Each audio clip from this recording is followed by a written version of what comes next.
Davis into the game to pitch. And a swing and a miss. And a swing and a miss. He struck him out. Wade Davis muscles his way through the eighth. There is Yu Darvish. He swings and misses. Down on strikes on 3 pitches. He just did, swinging and missing. Arrieta deals. Ball, 2 strikes. And a swing and a miss. And a swing and a miss. Arrieta strikes him out. J.D. Martinez! Is it 4? It's gone! J.D. Martinez homers in 4 consecutive plate appearances. Oz drives it to left. Down into the corner it goes. And that is a home run! It just did get inside the foul pole. What's up, everyone? Welcome to 1225 Live. I'm Alexa Datt. Hashtag no off-season continues today here on the show. We're going to show you how some of your favorite players spent the weekend doing some hardcore workouts and also hanging out with some bizarre animals. Plus, the Golden Globes were last night. Congratulations to all of the winners, by the way. We saw some people take home tons of hardware in some awesome categories. We're going to put a baseball spin on the Golden Globes. Like, we're going to talk about the best supporting actor. Would that be Justin Verlander to Jose Altuve? Is it Shohei Ohtani to Mike Trout, or is it going to be Aaron Judge to Giancarlo Stanton? So many different options. By the way, if you have any idea, you can go ahead and weigh in here today on the show, and we'll talk about that a little bit later. But Danny and I will put a baseball spin on it. Plus, Richard Justice is going to join us to talk about where free agent closer Greg Holland could potentially land, as well as Rafael Palmeiro trying to make a comeback in the majors. Could that happen? Richard Justice will have the answer. But Dani Wexelman joins us right now. Danny, happy Monday. How you feeling? I'm feeling good. I'm feeling recovered from Sunday when, I don't know if you saw this, maybe on social media, but I saw it live in person. There were pantsless people in the subway in New York City. Yeah. It's the 10th anniversary, apparently, but I didn't know. So I came up just from traveling on the train from Brooklyn, and there were people without pants in the subway, and it was cold. It's a little bit of a shock if you aren't braced for what's going to happen. Yeah, my friend Zach Linder actually helped, I guess, organize the Brooklyn chapter of it, and I saw him walking around without pants and with a megaphone. So I was like, something's missing here, but it's to, I guess, raise awareness for a cause. I'm not really exactly sure, but I just thought it was pretty funny. I had a blast looking at all of people who were brave enough to go out in what was like 8-degree weather. So cold. Wearing no pants. Very cold. I needed about 17 layers, so I have no idea how they did it. But I'm excited for Monday, and this week we made it through the crazy weather that's happened. I think we're going to have some warmer temperatures, hotter stoves, all those good things. Yeah, exactly. So that's how some people spent their weekend, not wearing pants, which was an interesting choice. Here's how some of your favorite players spent the weekend. We're going to pair some of our players with what they did over the weekend and some interesting activities, I think, Danny, to say the least, right? That's right. Let's go ahead and start here. Show you some players, a list here that we came up with, and the activities that they participated in. We call it Matchup Monday. Let's go ahead and start with Chris Bryant. There are a bunch of activities over here on the right, whether he trained in the snow, hosted a baseball camp, hung out with Eric Dickerson, or celebrated his 1-year anniversary. Danny, which one of these did Chris Bryant participate in? These are all really cool things that he could have done, but I know exactly what he did. 26 years old, he's done a lot in his career already. MVP, Rookie of the Year, World Series title. But on Sunday, him and his wife Jessica posted on Twitter to add 1 year of marriage to his already impressive list of accomplishments, celebrating that 1 year with this gorgeous photo. They look amazing in this. Should be in GQ. One down, eternity to go. Wow, what a sweet message. Yeah, I love this. Congratulations to the happy couple. So that is what they did this weekend. What about Kenley Jansen? This was pretty interesting to hear what he did because, you know, trained in the snow, you wouldn't think that there's snow out in LA, right? Hosted a baseball camp, potentially. He could have done that, but he didn't. He hung out with Eric Dickerson, and he instead went to a football game, which was not only just a regular random football game. For the first time since 1984, playoff football returned to LA, and Kenley Jansen was there in spades. Not only attended, we got to hang out with Hall of Famer, the NFL player Eric Dickerson there, and got a bunch of Rams game gear to go to the game with to boot. So I thought that was pretty cool. This one stings a little bit. I'm feeling for my friends in St. Louis right now. Oh, sorry about that. Who would have liked playoff football in St. Louis. All right, next up, Andrew McCutchen. So could have hosted a baseball camp, definitely, and could have trained in the snow, definitely. But the 5-time All-Star former MVP, he trained in a new level. He went outside, running hills, taking BP in the snow.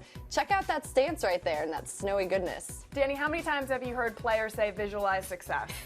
Every day. Every day. And I love that that's how he captioned this because, first of all, these photos are gorgeous. He looks like a professional photographer. Yes. But the fact that he's out there in the snow, basically, you know, I mean, he's wearing like one layer of clothes and visualizing what he's trying to do out there on the baseball field, I thought was pretty amazing. Yeah, you win in the off season, right? You win and then you take it into the season and you're already prepared. You know exactly what you got to do. So pretty good stuff for the weekend from these guys, right? Yeah, and then we got Hunter Green, who electrifies us both with his arm and his bat. Remember, he was on the cover of Sports Illustrated. Mm-hmm. Even though he's only 18 years old, he took some time to share his baseball knowledge with some younger players. Take a listen.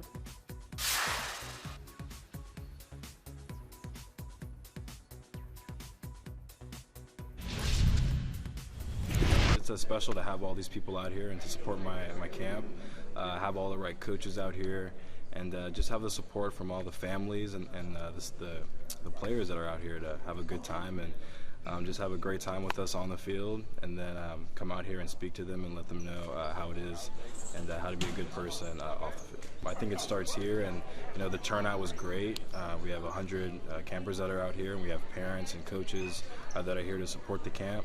And like I said, it starts here and building more and more people to come and just get the exposure and let people know that it's going to be a great camp and we got the right people here. And Lex, special guest, friend of the show, Noah Syndergaard at this camp, helping youth train, showing them the ropes, but also had a special friend with him at this camp. I don't think he's as familiar or friend of the show. No, definitely not friend. Not friend of the show. Check out this boa, I believe, Britney Spears style. What do you think about these hashtags he's using here? I guess it has something to do with Harry Potter. Harry Potter, yeah, yes. Which I'm not particularly familiar with.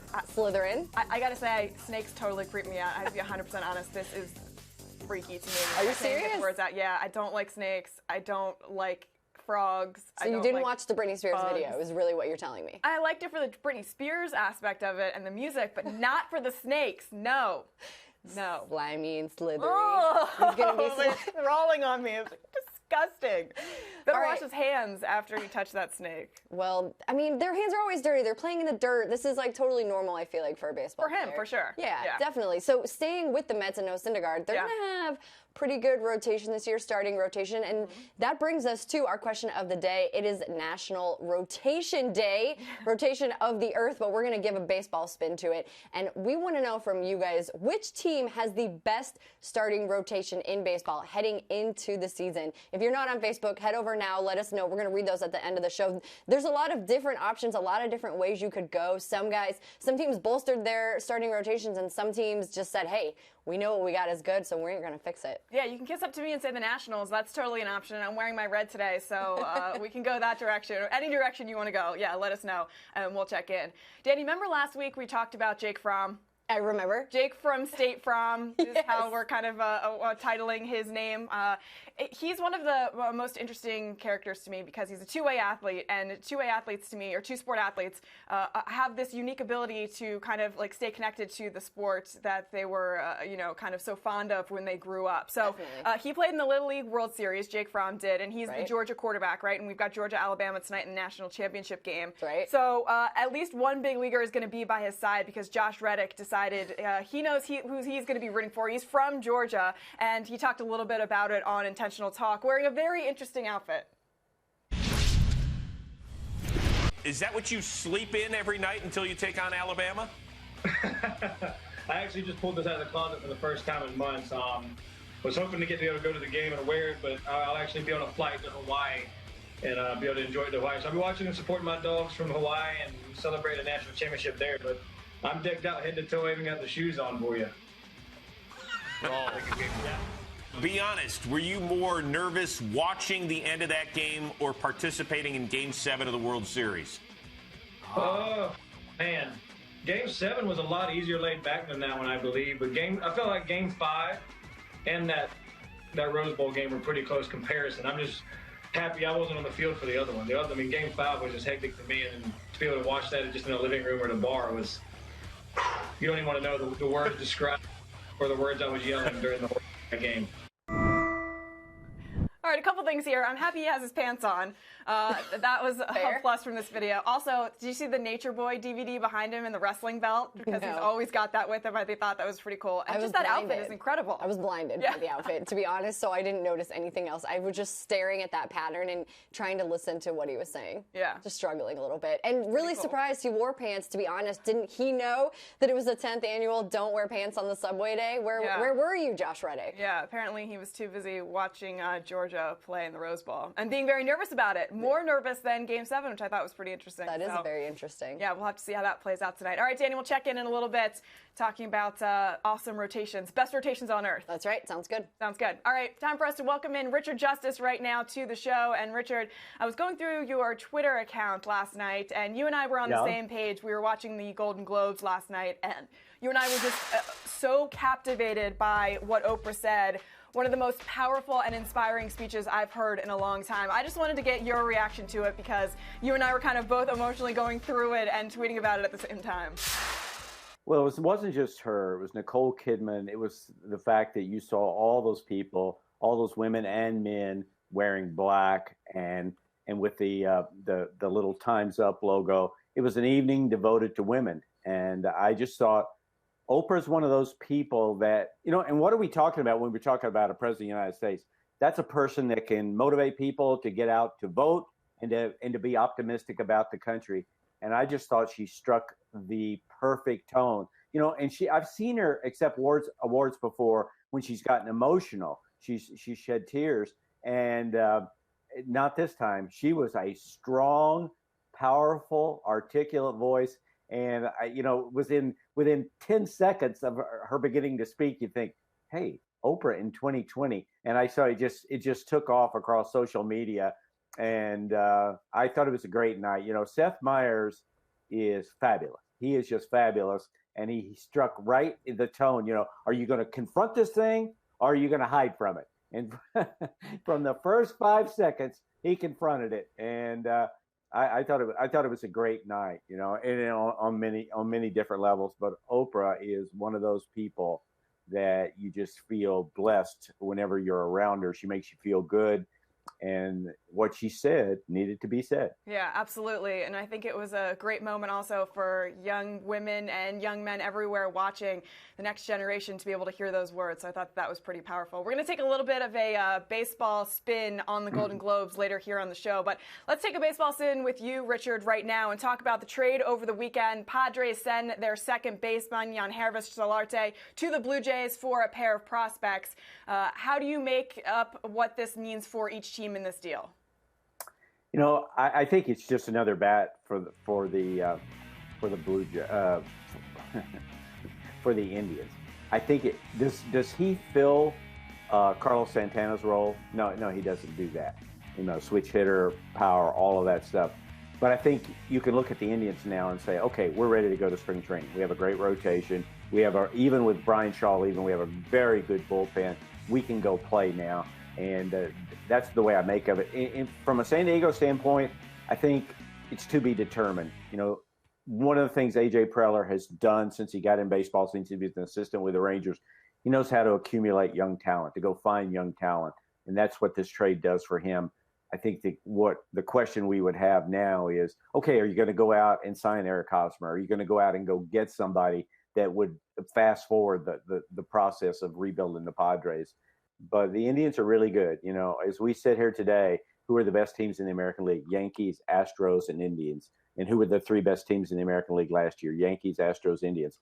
And the Angels are right there. They're pushing. And if their pitchers are healthy, they're there. But the meet the old boss, same as the new boss. All right, sounds good. Let's talk a little bit about I got that backwards, by the way. Yeah. Talking about Padres, Blue Jays. Well, that's the thing. It's the hot stove. We're waiting for it to heat up so much that we're so, anxious when news comes out that I feel like we're waiting for some of these bigger names to be dealt. And, everyone's just kind of sitting back and waiting. And the waiting game is the hardest part, I think.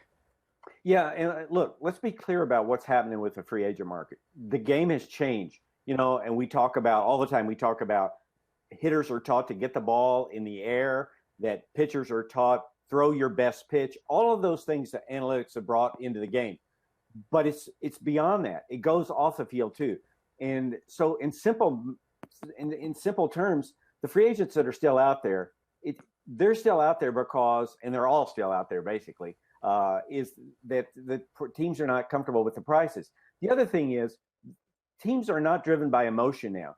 There was, for 50 years, teams would make moves in the offseason to stir up the fan base, to get the press off their butts, all these things. Well, there's a new generation of general managers, David Stearns in Milwaukee, Andrew Friedman in LA, the two guys in Tampa, Jeff Luhnow in Houston. They're just data driven. They make decisions apart from emotion, what's best for the club. And that changes free agency too. Now, it's all those other things. It's the 2019 free agent class. It's Ohtani and Stanton held things up. It's that big names were potentially available via trade. Evan Longoria's been traded. Chris Archer might be traded. Josh Donaldson could be traded. Manny Machado's name keeps coming up. It's all those things.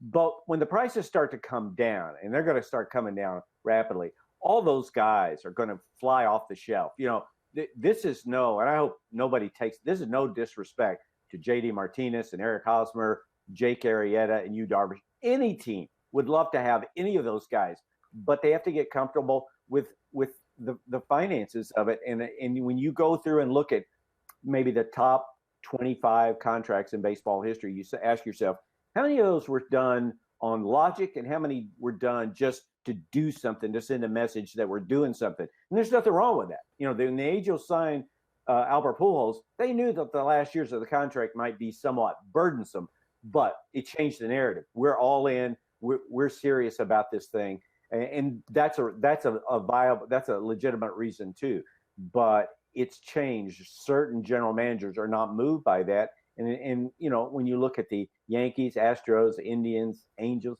they don't feel compelled to do one more thing this offseason.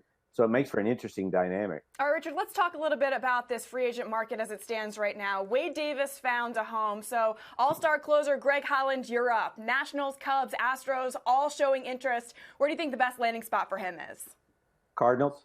I mean, I think the Cardinals, and you know, I think they're going to have to exhaust trade talks with the Rays over Alex Colomé. Same with the Astros. The Astros would love to have Greg Holland, but you want to make sure you can't trade for Alex Colomé because the finances make more sense.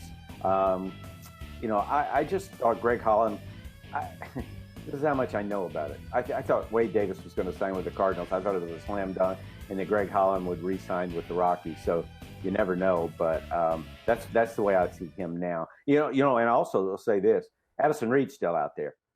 He might find, because he's been both a 7th, 8th, and 9th inning guy. He's a very durable guy. He might find the market for himself better than Greg Holland does at this point. But you know, who knows? All right, how about some free agent starters that are rumored to go different places? Lance Lynn is one of those names. Nationals are rumored to potentially be a good landing spot for Lance Lynn because they're looking to shore up their rotation. What's the likelihood, just in general, that the Nationals add another starter before opening day? I think they will. And you know, I think the Brewers are going to be the most aggressive about adding a starting pitcher. The Twins also have money to spend and are willing to spend it. So what do you do about the market? You know, we thought, and I think the Phillies thought, to name one team, that that Alex Cobb, the Orioles thought this too. Alex Cobb will fall through the cracks. Well, you know, there's 4 elite starters. There's the 2 guys we all talk about, Darvish and Arrieta, and there's Lynn, and there's Alex Cobb. Well, none of them is going to fall through the cracks. So I do think the Nationals are going to add a guy, or at least consider adding a guy. I think the Astros are going to consider adding a guy. But I think the market's going to begin with the Brewers and the Twins, possibly the Mariners. I even think the Angels could, you know, in such a go-for-it mode, in their top 3 guys have some injury history, that they could add someone. So, it's hard right now to look at the hitters and know what the market is for them, because, you know, I can't figure that one out. We know the Red Sox want to add somebody. We know the Padres want to add. The Giants want to add somebody. But when you look at there's just 4 starters, and there's probably 10 teams that want to add a starting pitcher. The market for those guys is going to remain very, very good. They're going to get a lot of money. You know, I don't know the timetable on that. They're going to let it play out. Arrieta's represented by Scott Boras, as we know. And so that's where I think it's going to be still going to be a great offseason for those guys, even though the timetable's not what they would like it to be. Well, Richard, you mentioned Alex Cobb. What did you make of the fact that he reportedly rejected the Cubs' offer of 3 years, $42 million? He's 30 years old, went 12-10 last year with a 3.66 ERA, and he rejects this offer. I think that's part of the process. They want him. The Phillies want him. I think the Nationals, the Orioles, the Astros all have an interest in him. And I assume it's part of the negotiating process. I don't think any doors closed there on that one. It's very risky going past 3 years on pitchers. And teams are not comfortable doing that. On the other hand, if you wait until you find a free agent deal you're comfortable with, you're never going to sign a guy. Everybody has to get out of their comfort zone. The players are going to have to get out of their comfort zone of what they want, but the teams are going to have to do that. Theo Epstein has been so good at getting the guys he wants to get, and I think he would like to get a pitcher without having to trade a Kyle Schwarber, and that is the one that makes the most sense. But again, Darvish and Arrieta are going to land somewhere and probably set the market for Alex Cobb, and I would think that may be what Alex is thinking. Well, Richard, it makes sense to me when you tell me that the Brewers are pursuing an arm as well as the Twins. They need help in that rotation as well as the Twins have money, but the latest rumor is that the Astros are looking to add a big arm when they already have Keuchel, Verlander, and McCullers. What's the chance that they actually do add that arm before opening day? They're happy with their roster as it is today. Right. But they would like to add Christian Yelich. They would like to add Yu Darvish. They would like to add Alex Colomé. And I think the point is, okay, we like our team right now. We're good enough to win the American League West again right now, play into October and all that. But we have to think long term. We have one more year of Dallas Keuchel and Charlie Morton. We have 2 more years of Justin Verlander. Lance McCullers is a young guy. They have their number 2 prospect, Forrest Whitley, will probably be in the big leagues in a bullpen role in the second half of the season and in the rotation next year. So I think the way Jeff Luhnow looks at it on the big board on his wall is what makes sense long term. What are our chances of keeping Keuchel, represented by Scott Boras? What are our chances of representing retaining Charlie Morton? Good. And Verlander, who knows about that? So that gives you a long-term anchor, like going for a Darvish or somebody like that. It's thinking long-term. And also it's thinking, general managers that win the World Series debate this every year. How much should we change the group? Tony La Russa always said, you got to change the group dynamics every year because the group dynamics change anyway. So you go out and you add a Yelich, you add a top of the rotation guy like Darvish or Arrieta, who's from near here. Then you're sending a shock to the system that we're not satisfied with where we were at the end of the season, even though we had a trophy. And I think it has an impact on everybody. But I think Jeff Luhnow would like to do something. I don't think he feels a lot of pressure to do it. What I guess I mean is the price has to come back to a place he's comfortable with. But it looks like that's the way everybody's operating right now. All right, you've mentioned Christian Yelich a couple of times. I know a lot of teams, especially the Astros, have asked about Christian Yelich. And the Marlins seemed hesitant to move him originally, but it seems now they're more likely to want to move him. Where do you think he ends up in 2018? I know the San Francisco Giants are in that conversation. The Phillies are in that conversation. I think the Braves have the most off, and I think are going to be the most aggressive at getting him. So if I had a favorite in the clubhouse right now, it would be the Braves. But I think, Michael Hill in Miami has played this thing pretty smartly, and the offers for him are going to be. Just as I say that, I'm starting to think about Marlins fans saying goodbye to another guy. Yeah, he's a really good player, and I think he might prefer Southern California, but he's going to end up in a good spot, and I'm assuming he's going to be traded. Yeah, the asking price is very high, though, so a team would have to look very closely. Yeah, sure, but, if you're the Nationals, are you going to give up Victor Robles for Christian Yelich? I don't know. Is that something that would make sense for them? Well, Victor Robles, there's a question mark with him, and it's Christian Yelich has reasonable money. I think Washington still has its eye on one more back of the bullpen piece. And you're saying, well, wait, how many do they need? Well, I guess they need one more they want to have 4 closers instead of 3. And I also think they would like one more starting pitcher. but I think they're in a position like the Indians, like the Astros. They have the team they want right now. And so anything they were able to add would just be the rich get richer. All right, Richard, the adage is you're never too old to do what you love, but I don't know if that adage rings true for Rafael Palmeiro, who's trying to make a comeback into the majors at 53 years old. Saw him in the cages this week, and he was taking a couple of swings. Didn't look too bad, but nothing to go ahead and jump out the window about.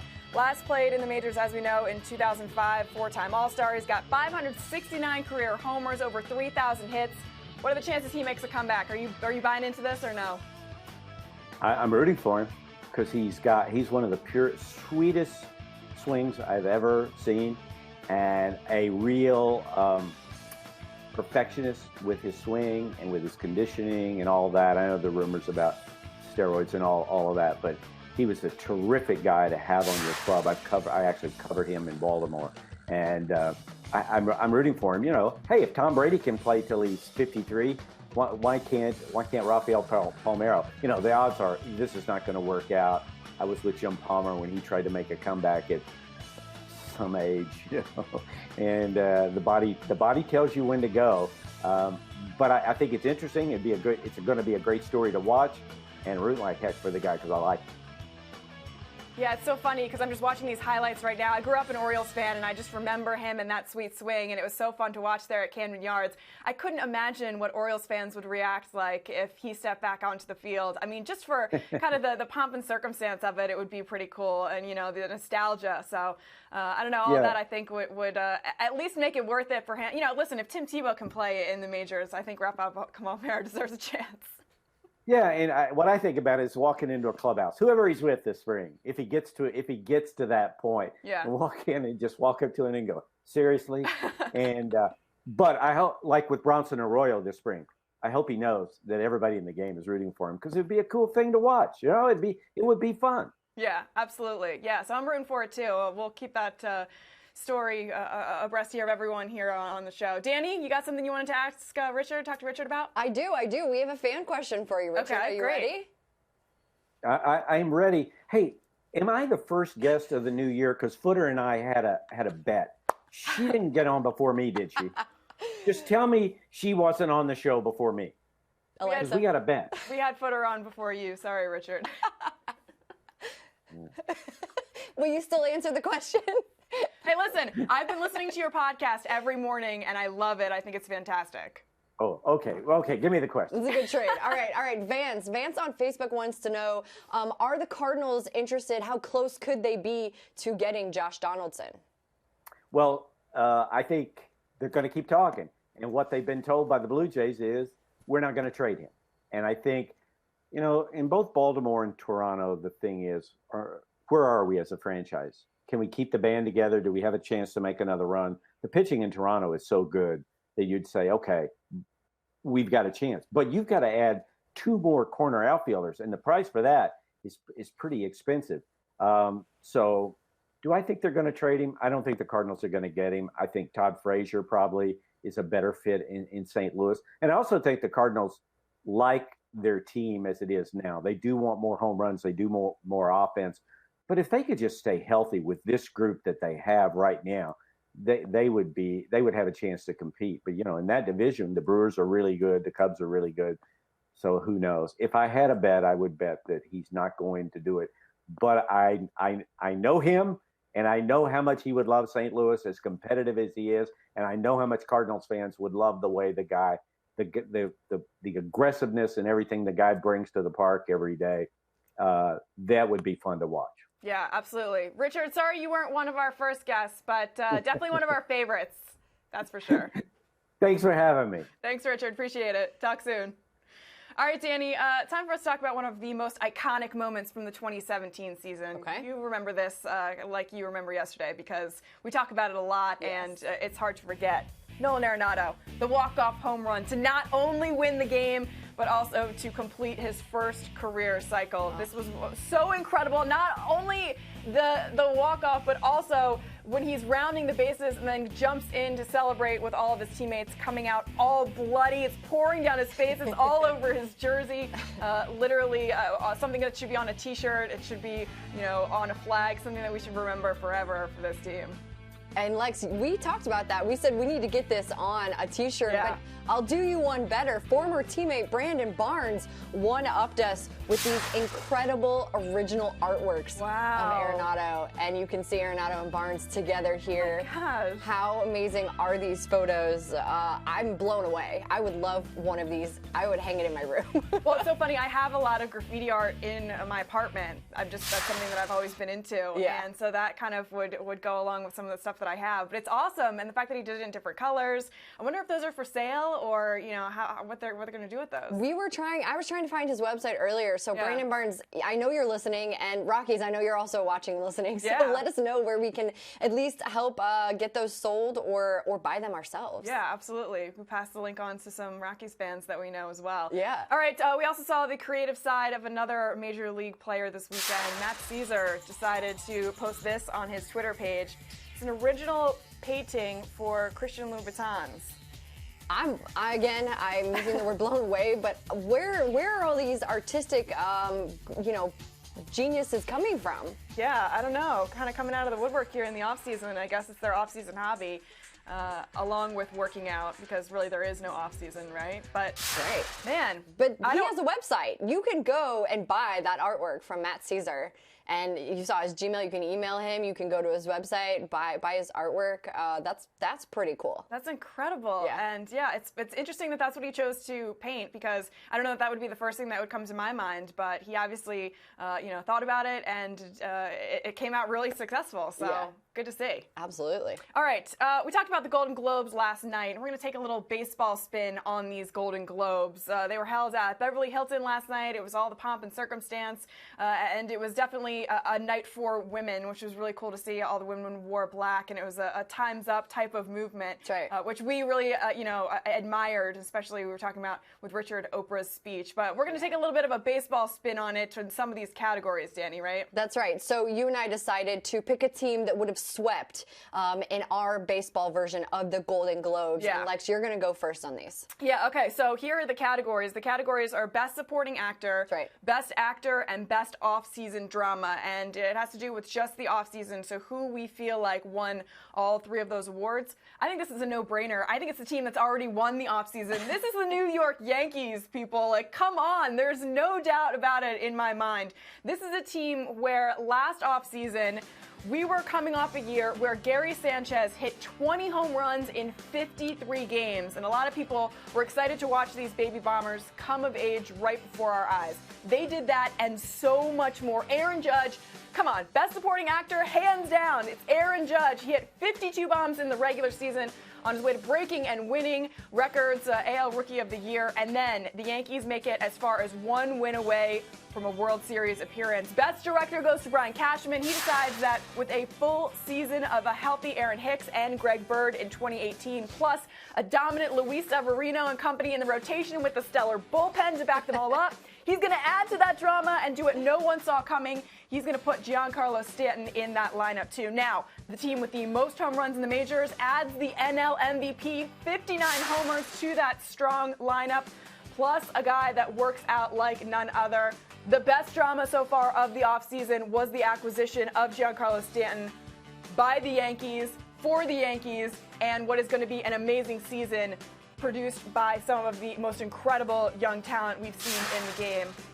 And come on, how can you not have a guy who works out like this win Best Drama? He is literally setting us up. This is like a movie. This is like a sequence in a movie where he is training for the ultimate battle at the end of the movie. This is the scene where you are playing some dramatic music underneath, and he is gearing up. He's all sweaty. He's ready to go. Slow-mo. And then he wins it at the end, and then the final credits roll. You know, I've done that machine, and my back doesn't look like that, so I'm not sure what's going on. I think you're doing it wrong. I'm probably doing it wrong. Well, listen, I'm going to take a team that you have been very high on this offseason. Yeah. I'm going to go Best Coast, West Coast. Best Supporting Actor. actor is Shohei Ohtani, who is joining two-time MVP, Rookie of the Year, six-time All-Star Mike Trout, and the Japanese Babe Ruth is going to be the guy who helps punch this postseason ticket and get Mike Trout to the World Series and get that guy the ring that he so deserves. Best Director, Billy Epler. Of course it's Billy Epler. Do you remember just a month ago in December, Ohtani was posted officially able to be courted by every single team, 30 teams. And guess who came out on top? It was the Angels. It was a no contest. Billy Epler had this one wrapped up. He played all his cards right, and he was the chosen team. How could you pass up him for Best Director? And Best Drama goes back to Mr. Shohei Ohtani, who is a two-way player. He's going to pitch on the mound. He's going to hit at the dish, but it came out that he had a first-degree sprain in his UCL. But the thing is the Angels knew. They knew before they signed him. They said, it's okay, we're going to take that risk. This guy is worth it. That was so dramatic, being at the winter meetings and watching every single reporter check their phone and look at Twitter, watching as the news was breaking. I know Maria Guardado was all over that and said that, listen, we knew about this. This was not a big deal. Best Drama, Shohei Ohtani. Listen, the Angels are sweeping, going all the way. This team, you and I, you're high on this team too. I know you are. I'm excited to see them. The Yankees, of course, have a lot of cards in their hand too, but the Angels, man, I think that they're going to dominate the West this year and come out on top. Yeah, and the Angels adding to their drama, man. We want to know what's going to happen with that donkey, with Donald the Donkey and Zach Cosart. Is he going to bring it to the West Coast? He said no. What's going to happen to it? The drama there continues too. So yeah, I do like that pick as well, Danny. That's right. All right, so we're going to revisit our question of the day, Danny. We're talking about the Earth's rotation a little bit today on the show. That's right. It's National Rotation Day, and so we wanted to know. We put our baseball spin, the best starting rotation on Earth in Major League Baseball. So some of the answers we had from Flora, she said probably Dodgers. The Dodgers have Kershaw, Hill, Wood, Maeda, and Ryu. Let me remind you, got all those guys back. TJ said the Reds, which I thought was interesting. And I want to read you the rotation for the Reds. They've got Anthony DeSclafani, Homer Bailey, Luis Castillo, Sal Romano, and Brandon Finnegan, who has transitioned from bullpen back to starter. So that is an interesting rotation. And the Reds hopefully can do some damage in the NL Central. And then we had Jim. Hold on. Yes. Hold on. We're talking about the Reds, the right? Reds. The Reds as the best rotation in baseball. Listen. Take it up with TJ. There are players here who are solid players, but all together as one team and one rotation, this is not, come on, you got to compete with the Yankees, you got to compete with the Nationals, with the Cubs, with the Dodgers.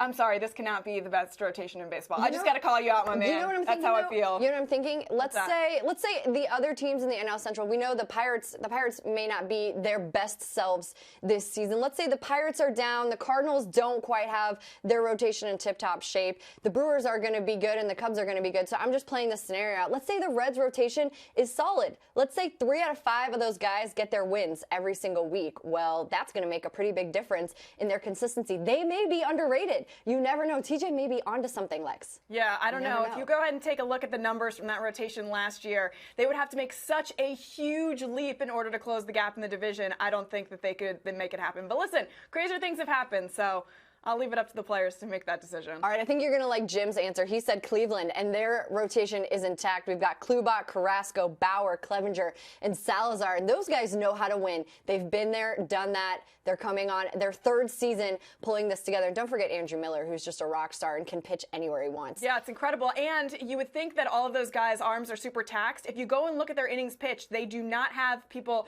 who feel like they have been overworked, and their staff feels the exact same way. So it's going to be interesting to see what they put together in 2018. A short postseason probably helped for that as well. I was looking at the Red Sox rotation.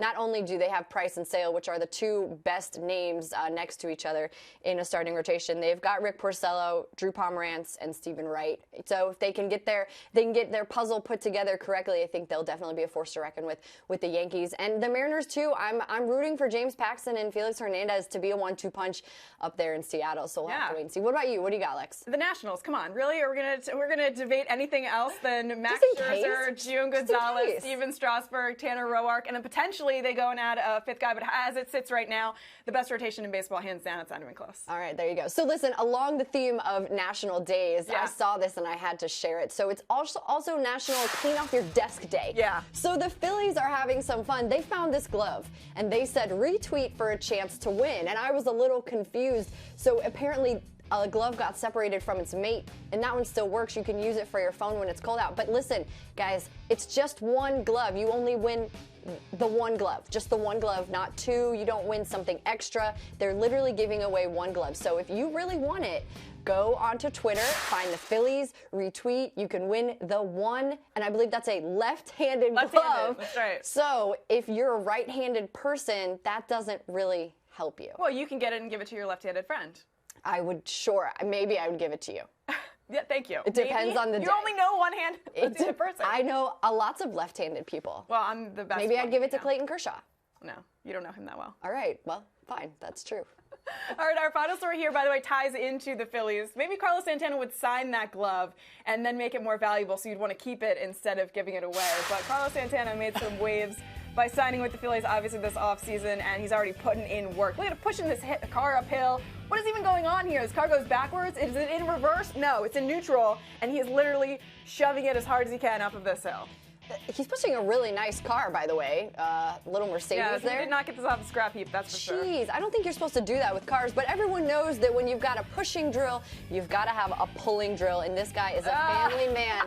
Check out that video on the right, pulling his adorable children in this wagon with Minnie Mouse going along for the ride. That looks like maybe a laundry basket. I used to do that, I know, in my house too, sure. with some fire red carpet that my parents used to have in their old house. So Santana getting it in, doing both ends of the workout. It's a good family man right there. That's right, yeah. Big fan. Nicely done. All right, thanks, Danny. Appreciate it. See you tomorrow. Happy Monday. Yep.